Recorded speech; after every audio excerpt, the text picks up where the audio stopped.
Military and diplomatic analysts reacted Tuesday to the White House meeting between U.S. President Donald Trump, Ukrainian President Volodymyr Zelensky and European leaders. According to Associated Press, Trump said Monday he's begun arrangements for a face-to-face meeting between Vladimir Putin and Volodymyr Zelensky to discuss a pathway to end Russia's invasion of Ukraine, while affirming that the U.S. would back European security guarantees aimed at preventing Moscow from reinvading its neighbor once the current conflict ends.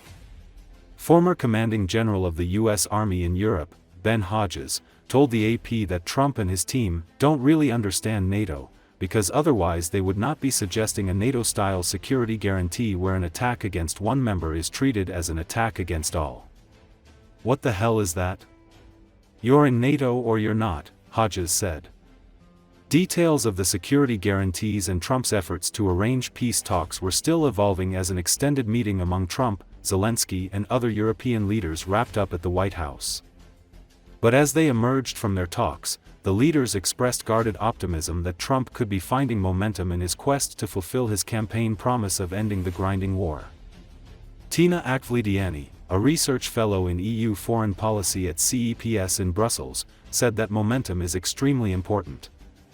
There should be further meetings and of course ceasefire, and the deal that can be acceptable for Ukraine as well as for President Putin and all the parties engaged, she added. I don't think he understands, or else he doesn't really care. I mean, that administration is so poorly informed on geography, on the history, on what's at stake, why this war is happening. The fact that the envoy, Mr. Witkoff, consistently uses Russian talking points, I'm in disbelief. They also don't really understand NATO, that somehow we could have a NATO-like or NATO-style security guarantee. What the hell is that? I mean, you're in NATO or you're not.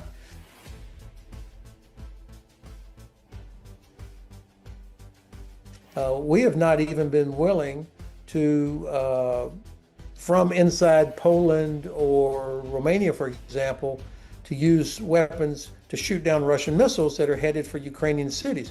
We did that in Israel. We do that in against Yemen and the Houthis, but we're not even willing to do that. So the idea that we would do some sort of a security guarantee where American or British or French or German troops would be on the ground, deployed.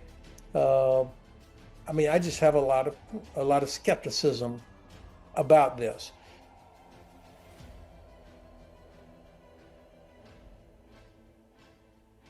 This force is going to be inside Ukraine, a sovereign country that is at war.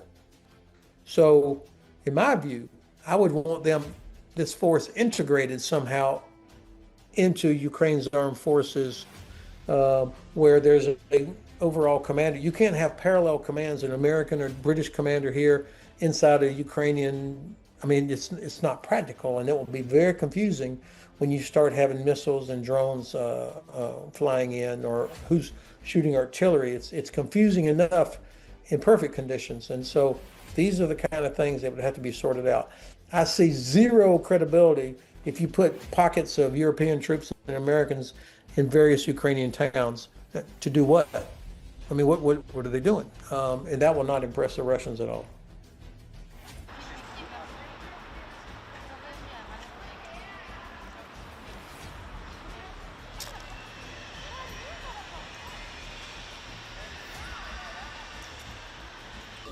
They were definitely at the best unified in Washington that we've seen. I mean, it's not new that the European Union often struggles within divisions within the Union, so internal divisions across the member states. We also, of course, know that not every member state was represented around the table, but we had, several EU leaders, and of course the President of the European Commission, Ursula von der Leyen, along with the NATO Secretary General. So I think that was the very good unity that we've just seen.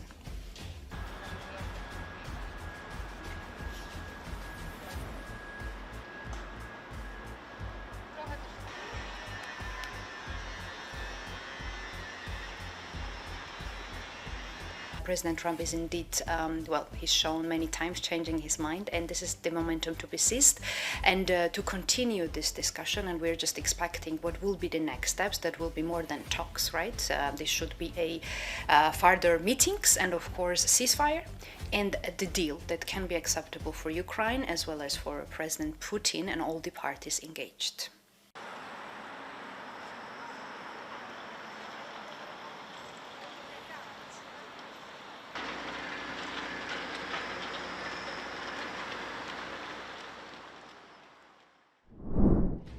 Russia's intelligence agency, Federal Security Service, known as FSB, revealed on Monday that it had thwarted a terrorist plot orchestrated by Ukrainian intelligence agencies targeting the Crimean Bridge.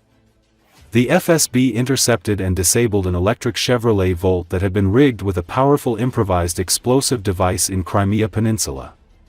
The FSB stated that the car bomb was intended to cross into Russia's southern Krasnodar region from Georgia, having passed through several third-party countries en route from Ukraine. Ukrainian operatives had planned to place the car onto a transporter truck, which would then be handed off to an unsuspecting individual. This person would unknowingly drive the explosive-laden vehicle across the Crimean Bridge, effectively becoming an unwitting suicide bomber. According to the FSB statement, a vehicle with a high-powered improvised explosive device arrived in Russia from Ukraine, traveling through multiple countries. It crossed the Russian-Georgian border at the Verkhny Lars International Checkpoint in North Ossetia-Alania and was supposed to continue to Krasnodar Krai on a car transporter driven by a private driver. The FSB further detailed that the plan involved delivering the vehicle to a second driver, who would then drive it into Crimea via the Crimean Bridge, unaware of the deadly cargo. The car was reported to have contained about 130 kilograms of explosives, sourced from Finland. The vehicle's journey through various countries highlights the operation's covert and complex nature, which Russia attributes directly to Ukrainian special services. Ukraine has not yet commented on Russia's allegations.